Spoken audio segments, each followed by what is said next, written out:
இலங்கை அணிக்கு எதிரான ஒருநாள் தொடரில் இந்திய அணி தோல்வியை தழுவியதற்கு பிசிசிஐ தேர்வுக்குழு செய்த சொதப்பல்களே காரணம் என்று குற்றச்சாட்டு எழுந்துள்ளது. டி20 மற்றும் ஒருநாள் தொடருக்கான அணி அறிவிக்கப்பட்ட போது இதில் பல தவறுகள் இருப்பதாக கிரிக்கெட் ரசிகர்களும் வல்லுநர்களும் சுட்டிக்காட்டினர்.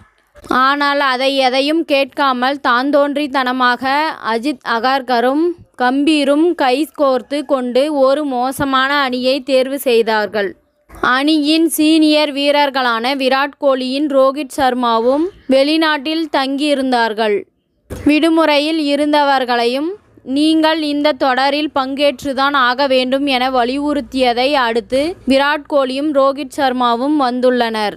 ரோஹித் சர்மா விராட் கோலி ஆகியோர் நாங்கள் இனி செப்டம்பர் மாதம்தான் விளையாடுகிறோம் என்ற மனநிலையில் இருந்தவர்களை அழைத்து விளையாடுங்கள் என்று கூப்பிட்டதே தவறுதான்.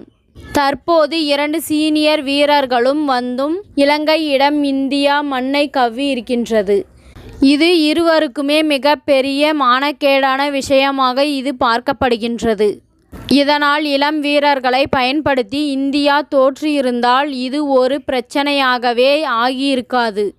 குறிப்பாக வாய்ப்புக்காக ருத்துராஜ் ஜெய்ஸ்வால் போன்ற வீரர்கள் காத்து கொண்டிருந்தனர்.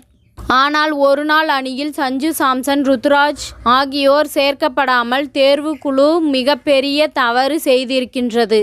இதேபோன்று ஹர்ஷித் ராணா அணியில் இருந்தும் அவருக்கு பிளேயிங் 11ல் வாய்ப்பு கொடுக்காமல் போனது மிகப்பெரிய தவறாக பார்க்கப்படுகின்றது.